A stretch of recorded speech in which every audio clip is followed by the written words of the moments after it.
Al Capone, McDonald's and Bergkamp, how Mino Raiola made £41 million from this transfer. Before the video starts, remember to subscribe to the channel, click the bell for notifications, give the video a like, and after this video go to the description because I have left some videos that I think you may enjoy, link there, so check that out after this video. So it's the summer of 2016 and Paul Pogba is on the verge of completing a sensational transfer, returning to Manchester United. The club that he had controversially left 4 years previous were now ready to pay a world record fee of £90 million to secure his services. But Paul Pogba is not the protagonist of this video, that is his agent Mino Raiola, who would be making a stunning £40 million from this transfer, but his story goes back much further than 2016 and this transfer, and in fact Raiola's biggest contribution to this transfer was actually back in 2012. The story of Mino Raiola has three main storylines: his entry into football in the 90s, Pogba's departure from Manchester United in 2012, and Pogba's 2016 return to Manchester United. However, it also involves side stories involving Dennis Bergkamp, Pavel Nedved,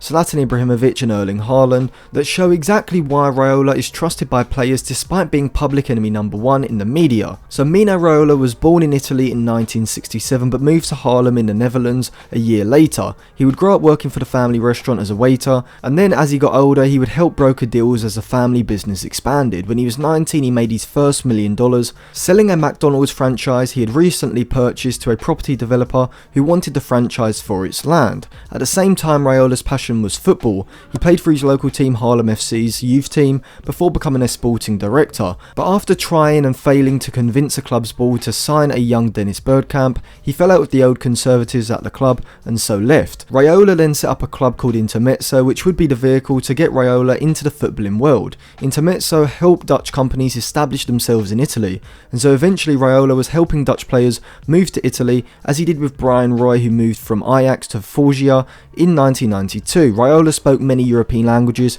and so was used as an interpreter for the Dennis Bergkamp 1993 move to Inter Milan. Rob Janssen, Bergkamp's agent, was so impressed with Raiola that he offered him a job at his agency, but Raiola declined the opportunity, wanting to start his own football agency business.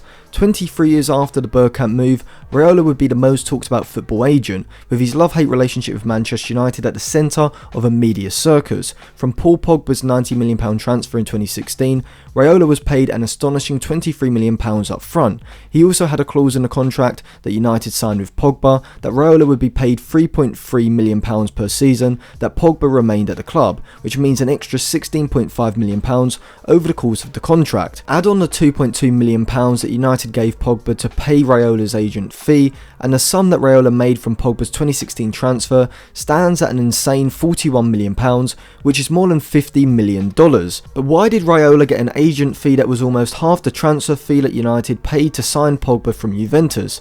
Well, it all comes down to a clause stemming back to Pogba's 2012 departure from Manchester United, which I will come on to later. So back to the 90s, and after Raiola had moved into the football agency world, he got his first big fish when he facilitated the Pavel Nedved move from Sparta Prague to Lazio in 1996 after his impressive Euro 96 performances. Throughout Raiola's career he had been seen as a master negotiator with great attention to detail, and the account of former Dutch footballer Roddy Turpin, where he talks about his own transfer from Ajax to smaller Eredivisie club De Graafschap in 1998 being a great example of this. Raiola and Turpin met De Graafschap's chairman in a hotel on a motorway. The chairman jotted down a salary that he was going to offer Turpin, and Turpin admits himself that he thought the offer didn't look bad. It was more than he earned at Ajax, and anyway De Graafschap was the only club that wanted him, but Raiola exclaimed, "Do you know how much he earns at Ajax? This isn't a serious offer, come on Roddy, we aren't going to waste our time." The chairman pleaded with them to stay, and in the next 30 minutes or so Raiola had negotiated a contract that Turpin wrote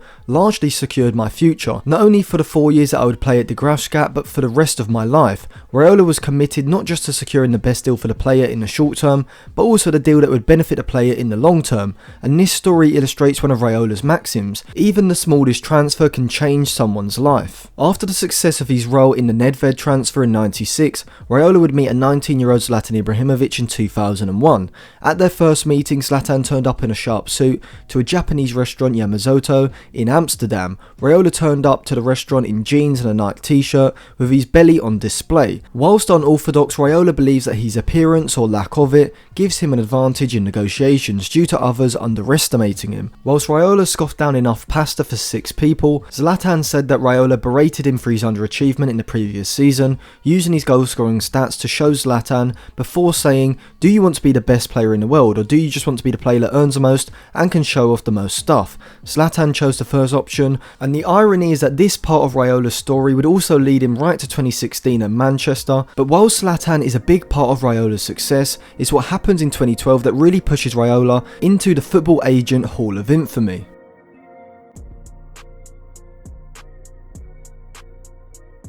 Ferguson says to Raiola, I don't talk to you if the player's not here. Raiola says, get the player out of the locker room and sit him here. Pogba enters the room. Ferguson to Pogba, you don't want to sign his contract? Pogba replies, we aren't going to sign his contract under these conditions. Ferguson turns to Raiola and says, you're a twat. This was the reported discussion Raiola and Pogba had with Sir Alex Ferguson and Manchester United in 2012 when a then 18 or 19-year-old Pogba was running down his contract, which was set to expire in the summer of 2012. Pogba would end up leaving United after feeling he was not getting enough playing time and that according to Raiola he was being significantly underpaid by United. Ferguson made no secret of his disdain for Raiola in later years, referring to him as a shitbag when discussing Paul Pogba. Raiola negotiated with Juventus and Pogba agreed to join the touring club, with them having to pay just £800,000 in compensation to United. But whilst United lost one of their best young players, for both Raiola and Pogba this still ignited both of their careers, and particularly for Raiola because he had a clause in Pogba's Juventus contract which would come back to reward him very handsomely in 4 years' time. But 2012 wasn't Raiola's first involvement in English football. In 2010 Raiola assisted in Balotelli's move from Inter Milan to Manchester City for €22 million. Balotelli's antics put him constantly in the news, with incidents like the fireworks in the house being clear examples of Balotelli's chaotic nature. I may do a video explaining the whole of that story, so if you want to see that, make sure you subscribe to the channel and click the bell so you get notified if that video comes out. Raiola is also Romelu Lukaku's agent, and he was instrumental in bringing Lukaku to Old Trafford in 2017. In fact, Mino Raiola's love-hate relationship with Manchester United is stronger than you may think, as in 2016 United bought 3 players. 3 of those players, Ibrahimovic, Pogba and Mkhitaryan, were Mino Raiola clients. Right now Raiola is also the agent of Manchester United's Jesse Lingard, and Raiola also has his finger in a very big pie by also being Erling Haaland's agent. So Mino Raiola's influence is just as strong as any agent in the game. So Raiola eventually got £41 million after Pogba's £89.3 million move to Manchester United. But why was Raiola's cut so much, nearly 50% of the total transfer fee? Well, it's because in Pogba's original Juventus contract, Raiola insisted that because he was able to move Pogba to Juventus, with them only having to pay £800,000 in compensation to United, there'd be a clause in the contract stating that Raiola would receive 50% of any future transfer fee that Juventus received for Pogba above £40 million. Therefore, Raiola received €27 million, which was about £23 million, and it was eventually settled that Juventus would pay that fee, not Manchester United. However, Raiola also made sure to include some profitable clauses in Pogba's new Manchester United contract, stating that Raiola would receive £3.3 million for every year of Pogba's 5-year contract, adding up to £16.5 million, and Raiola would also receive £2.2 million from Pogba directly, which United agreed to pay for him, taking Raiola's sum to £41 million, or around €50 million, around $60 million. And what did Raiola do with that money? Well, he bought himself former mafia boss Al Capone's Miami villa for £7 million, which is very fitting. Al Capone was finessing the system with his prohibition bootlegging in the 1920s, and in the 2010s it was Raiola making his money in what some in the football world would describe as an equally unethical business. Thank you for watching. If you enjoyed the video, remember to subscribe to the channel and click the bell so you get notified when my videos come out. Give the video a like, and also check out the description because I will be leaving videos that I think you may enjoy down there. And also put your thoughts in the comment section below, and follow me for more content on Instagram and Twitter as well.